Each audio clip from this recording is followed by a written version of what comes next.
ये कहानी एक पुराने जंगल की है जहाँ सारे पक्षी बहुत प्यार से मिलजुल कर रहते थे। मगर अब कुछ दिनों से उस जंगल में भोजन की बहुत कमी हो गई थी, इसलिए सारे पक्षी बहुत परेशान थे।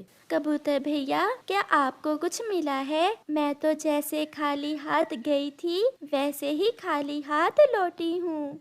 नहीं चिड़िया, मैं तो थक गया हूँ मगर अभी तक एक दाना भी नहीं मिला। मेरे बच्चे भी बहुत भूखे हैं। मैं अपने घर जाने से डर रही हूँ। मुझ में हौसला नहीं है कि कैसे मैं अपने बच्चों को भूखा देख सकूंगी। चिड़िया, आप चिंता ना करें। अगर ऊपर वाले ने चाहा तो हमें भोजन जरूर मिलेगा। चलो हम कालू कौवे के पास जाते हैं। फिर चिड़िया और कबूतर कालू कौवे के पास चले जाते हैं। कालू, ये मीठा फल तुम कहाँ से ले आए हो? हमें तो पूरे जंगल में ऐसा फल कहीं से नहीं मिला।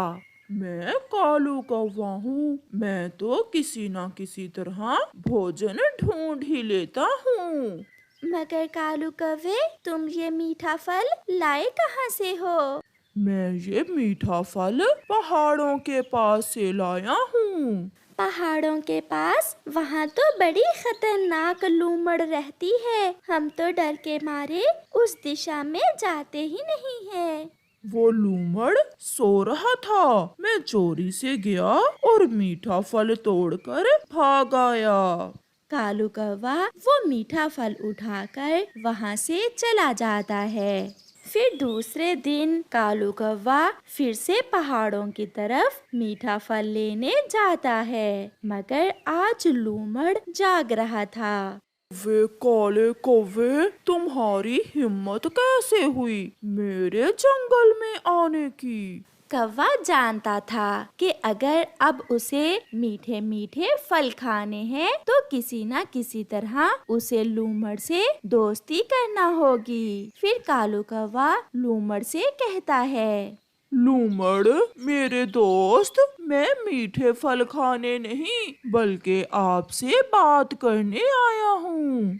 बोलो काले कौवे, क्या बात करने आए हो तुम?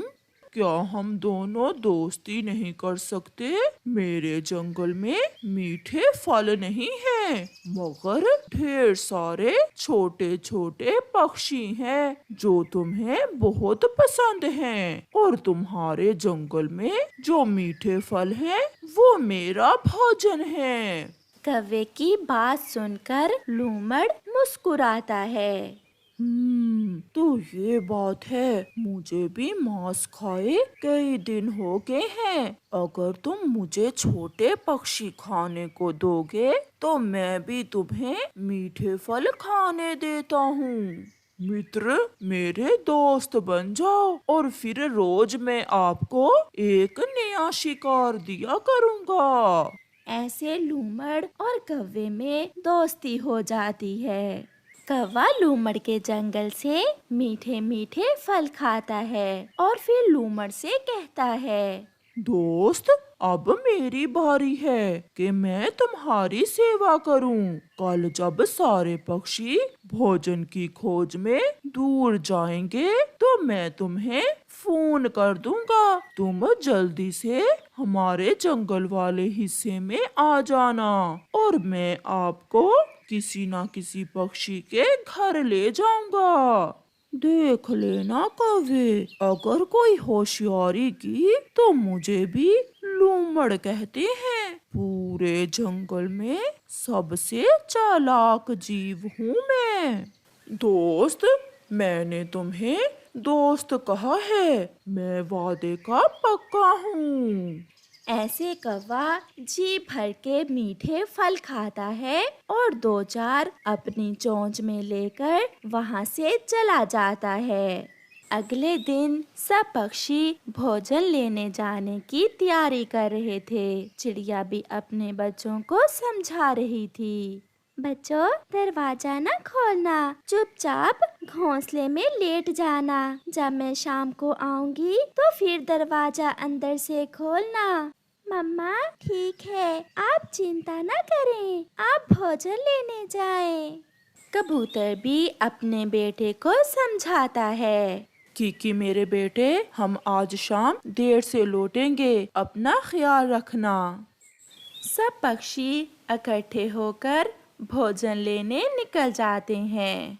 पीछे से कालू कौवा भी अपने घर से निकलता है। जंगल खाली है, लगता है सब चले गए। अच्छा मौका है, मैं अभी अपने लूमड़ दोस्त को बुलाता हूँ। फिर कालू कौवा अपना फोन निकालकर लूमड़ का नंबर मिलाता है। हाँ कौवे, क्या आ जाऊँ मैं? जल्दी आ जाएं, दोस्त सब चले गए हैं और मैं बेरी के पेड़ पर बैठा आपका ही इंतजार कर रहा हूँ। लूमड़ भागता है। वो बहुत तेजी से पक्षियों के इलाके में पहुंच जाता है। स्वागत है आपका दोस्त, आप मेरे साथ साथ चले। फिर कौवा लूमड़ को सबसे पहले कबूतर के घर के पास ले जाता है। लूमड़ दोस्त, ये कबूतर का घर है और उसका छोटा सा बच्चा घर में अकेला ही है। तुम आसानी से उसे खा सकते हो, मगर घर का दरवाजा तो बंद है। मैं अभी दरवाजा खुलवाता हूँ। फिर कालू कौवा कबूतर के घर के पास जाकर कहता है, कीकी, मैं हूँ आपका चाचा कौवा, जल्दी से दरवाजा खोलो। देखो तो मैं अपने कीकी बेटे के लिए क्या लेकर आया हूँ। कालू चाचा, ये तो कालू चाचा की आवाज है। ऐसा कहते हुए कीकी दरवाजा खोलने आगे बढ़ता है, मगर वो दरवाजे के सुराख में कालू कौवे के साथ लूमड़ को देखकर रुक जाता है। हाँ हाँ बेटा, जल्दी करो, अब खोल भी दो दरवाजा। चाचा कौवे, कुंडी ऊपर है और मेरा हाथ कुंडी तक नहीं जा रहा। कोई चीज नीचे रख लो, जल्दी करो, मैं तुम्हारे लिए केले लेकर आया हूँ। मगर कीकी कौवे की मकारी समझ जाता है। वो दरवाजा नहीं खोलता। कौवे, अपना वादा पूरा करो और मुझे जल्दी से कोई पक्षी खाने को दो, मुझे बहुत भूख लगी हुई है। चलो दोस्त, ये कबूतर का बच्चा बहुत तेज है, हम चिड़िया के घर जाते हैं। फिर कालू कौवा लूमड़ को साथ लेकर चिड़िया के घर जाता है और आवाज बदलकर कहता है, बच्चों बच्चों, मैं हूँ आपकी मम्मा, चलो हम नदी पर जाते हैं, जल्दी से दरवाजा खोलो। गुड़िया, मम्मा आ गई है। मगर कुकू, ये आवाज तो मम्मा की नहीं है। जल्दी करो कौवे, मुझे बहुत भूख लगी है, मुझसे और इंतजार नहीं होता। लूमड़ दोस्त, सब्र करो, क्योंकि सब्र का फल मीठा भी होता है और स्वादिष्ट भी। बच्चों, अब खोल भी दो दरवाजा। मम्मा, आपकी आवाज को क्या हुआ है? मैं बताती हूँ, पहले दरवाजा तो खोलो। मगर बच्चे भी बहुत तेज थे। वो चुपचाप बैठ जाते हैं और दरवाजा नहीं खोलते। काले कौवे, तुमने मुझे धोखा दिया, मेरे मीठे फल भी खाए और मुझे बदले में कुछ भी नहीं दिया। दोस्त, अब आप वापिस चले जाएं, क्योंकि अब पक्षियों के आने का समय हो गया है। मैं कल जरूर आपको कोई ना कोई शिकार मार कर दूंगा। अगर ऐसा ही करना था तो मुझे क्यों बुलाया था? लूमड़ बहुत गुस्से में वहाँ से चला जाता है। कौवा भी घर जाकर सो जाता है। सब पक्षी वापिस आ जाते हैं। किकी भी अपने पापा को सारी बात बताता है। पापा पापा, कौवे चाचा के साथ बड़ा लूमड़ था, मगर मैंने भी दरवाजा नहीं खोला। तो वो काला कौवा हमारे साथ ऐसा भी कर सकता है। हमें अब उसका कुछ ना कुछ जरूर करना होगा। कबूतर भागा भागा चिड़िया के पास जाता है। चिड़िया के बच्चों ने भी अपनी मम्मा को सारी बात बता दी थी। कबूतर भी पहुंच जाता है। चलो मेरे साथ चलो, अगर अब कुछ ना किया तो ये कौवा हमारे बच्चों को मरवा देगा। मगर कहाँ कबूतर भैया? तुम चलो। फिर कबूतर और चिड़िया जल्दी से लूमड़ के पास जाते हैं और थोड़ी दूर बैठकर लूमड़ से कहते हैं, लूमड़ जी, वो कौवा हमारा दोस्त नहीं बना तो आपका कैसे बन सकता है? वो आपको मरवाना चाहता है, इसलिए तो वो तुम्हें हमारे पास लेकर गया था। और लूमड़ जी, हमने सोचा कि एक बार आपको सारा सच बता देते हैं, फिर ही आपको मारेंगे। उस कौवे की इतनी हिम्मत के लूमड़ को उल्लू बनाए। कल आए वो, मैं उसे मजा चखाऊंगा। चिड़िया और कबूतर वापस चले जाते हैं। दूसरे दिन कौवा भी मजे मजे के मीठे फल खाने लूमड़ के पास पहुंच जाता है। मगर लूमड़ तो कौवे का ही इंतजार कर रहा था। दोस्त, आज तो आपको मैं छोटे पक्षी जरूर दूंगा, बस थोड़ा इंतजार करो।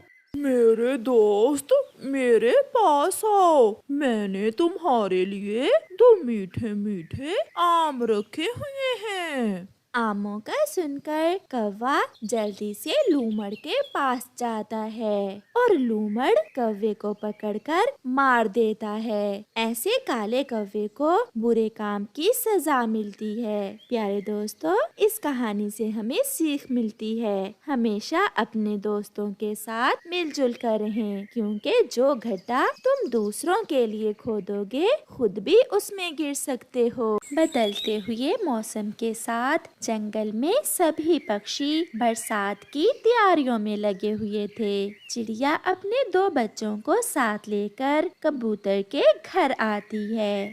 कबूतर भैया, चले भोजन लेने, आज तो मौसम ठीक है, मुझे लग रहा है शाम तक बरसात शुरू हो जाएगी। चिड़िया, हम बच्चों को साथ लेकर भोजन लेने नहीं जा सकते, वहाँ कई खतरे होते हैं।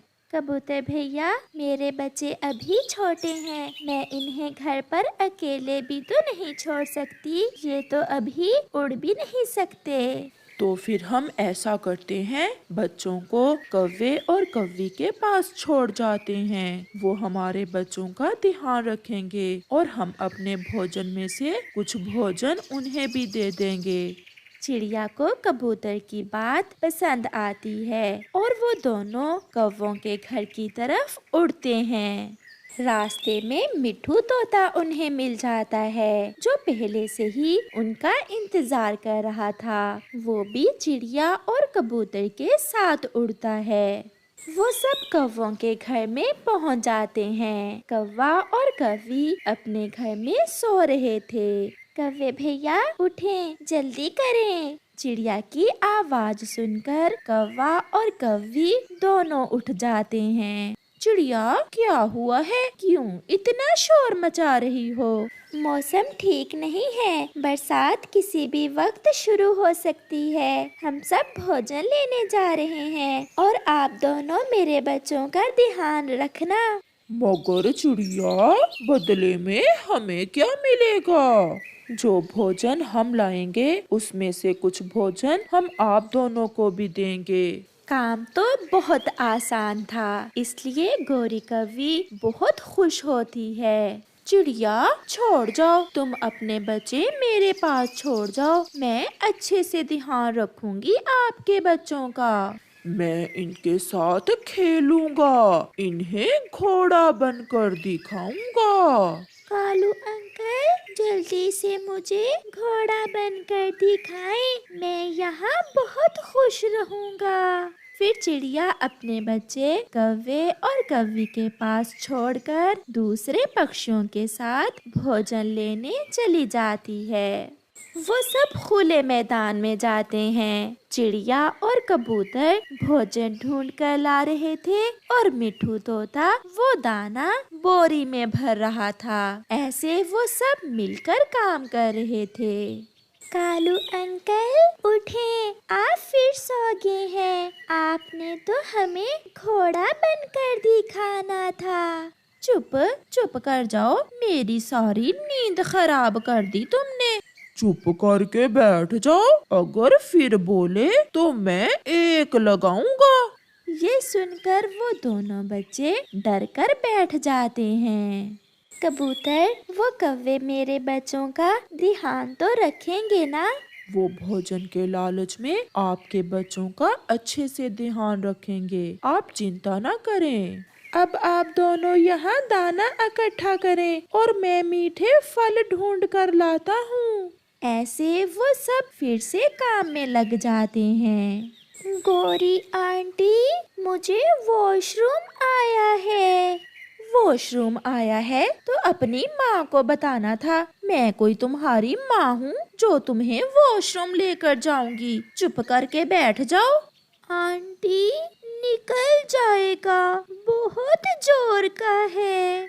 मगर गौरी कहाँ उठने वाली थी। वो अपना मुंह दूसरी तरफ करके फिर से सो जाती है। कुकू भैया, हम मम्मा को बताएंगे, कौवे और कौवी आंटी ने हमें बहुत डांटा। तेरी ऐसी की तैसी, तू चुप नहीं करता। ऐसा कहते हुए कालू कौवा कुकू के एक लगाता है और वो रोने लग जाता है। ये बच्चे तो बहुत तंग करते हैं, जब भी मेरी आंख लगती है बोलना शुरू कर देते हैं। शाम हो जाती है और शाम होने के साथ ही आसमान पर गहरे बादल भी छा जाते हैं। कबूतर भैया, अब हमें वापस जाना चाहिए। आसमान पर बादल छा रहे हैं, बरसात किसी भी वक्त शुरू हो सकती है। चिड़िया, लाओ, मैं बोरी उठा लेता हूँ और आप ये फल पकड़ लें। नहीं मिठू, भोजन की बोरी मैं उठाता हूँ।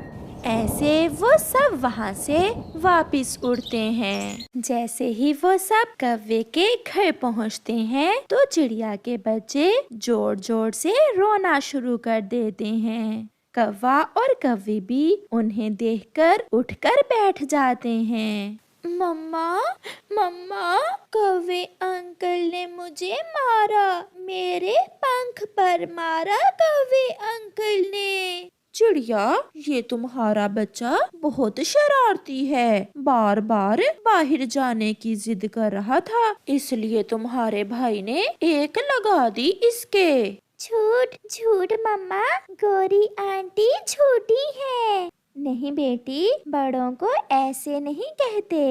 कौवो, बच्चे छोटे जरूर हैं मगर झूठे नहीं, आपने जरूर बच्चों को मारा होगा। तुम सब मुझे भोजन ना देने के लिए ये नाटक कर रहे हो। चिड़िया, इन्हें इनका भोजन बांट कर दो और यहाँ से चलें, हम फिर कभी इनका विश्वास नहीं करेंगे। बाहर बादल की गरज के साथ ही बारिश शुरू हो जाती है। बारिश बहुत तेज थी, ऐसे लग रहा था जैसे जंगल में कोई तूफान आ गया हो। चिड़िया कौवों को भोजन देती है और वो सब वहाँ से वापस हो लेते हैं। वो सब चिड़िया के घर में जाते हैं। अब हम बारिश एंजॉय कर सकते हैं, हमारे पास भोजन भी है और घर भी, अब हमें कोई चिंता नहीं है। मम्मा, मम्मा, मुझे वॉशरूम आया था, गौरी आंटी को बताया तो कहने लगी कि अपनी माँ से कहो कि तुम्हें वॉशरूम लेकर जाए। देख लिया कबूतर भैया, मैं ना कहती थी कि वो कौवे कभी नहीं सुधर सकते, वो हमेशा बुरे थे और बुरे ही रहेंगे। मेरे छोटे छोटे बच्चों पर कितना जुल्म किया उन्होंने। फिर वो सब मजे मजे से भोजन खाते हैं। कौवा और कौवी भी अपने हिस्से का सारा भोजन खाकर फिर से सो जाते हैं। बारिश जोरों पर थी। जब आधी रात को कालू कौवे का मामा उधर आ जाता है। वो अपने भांजे के घर पर दस्तक देता है। कालू कालू, जल्दी दरवाजा खोलो, मैं भीग रहा हूँ। गोरी, ये आवाज तो मेरे मामा जी की है। वो इस समय कहाँ से आ गए? कालू जी, घर में भोजन भी नहीं है। जो भोजन था वो तो हमने खा लिया। अब जैसे भी हो, मैं अपने मामा जी को ऐसी बारिश में बाहर तो नहीं छोड़ सकता। दस्तक फिर से होती है और कालू कौवा दरवाजा खोलकर अपने मामा जी को घर के अंदर ले आता है। मैं इधर घूमने आया था कि बारिश शुरू हो गई। सोचा अपने भांजे के घर जाता हूँ। मामा जी, आपने बहुत अच्छा किया जो यहाँ आ गए। मुझे तो बहुत जोरों की भूख लगी हुई है। जल्दी से मुझे खाने को दे दो। कौवा अब अपने मामा जी से झूठ बोलता है। मामा जी, मेरे घर में जितना भी भोजन था वो तो मैंने गरीब पक्षियों में बांट दिया। मैं अभी आपके लिए अपनी पड़ोसन चिड़िया से भोजन लेकर आता हूँ। कालू, 2 दाने ज्यादा ले आना, मुझे तो फिर से भूख लग गई है। फिर कालू तेज बारिश में चिड़िया के घर जाता है। चिड़िया बहन, मेरे मामा जी आ गए हैं। वो भूखे हैं, मुझे थोड़ा सा भोजन दे दो। वो सब उठ जाते हैं। नहीं चिड़िया, अब कौवे को यहाँ से कुछ नहीं मिलेगा। जो इसने हमारे बच्चों के साथ किया वो इस काबिल नहीं है कि उससे कोई ताल्लुक रखा जाए। मगर इसका मामा। नहीं चिड़िया, ऐसे कौवे को सजा मिलनी जरूरी है। भागो यहाँ से, मामा तुम्हारा है, हमारा नहीं है। जाओ और दो भोजन उसे। तुमने बच्चों के साथ जो किया उन्होंने सब बता दिया है। फिर ऐसे कौवा वहाँ से निराश होकर खाली हाथ ही वापस लौट जाता है और उसे अपने मामा जी के सामने बहुत शर्मिंदा होना पड़ता है। प्यारे दोस्तों, इस कहानी से हमें सीख मिलती है कि जैसा करोगे वैसा भरोगे। अगर कौवे ने चिड़िया के बच्चों के साथ अच्छा व्यवहार किया होता तो उसे अपने मामा जी के सामने शर्मिंदा ना होना पड़ता।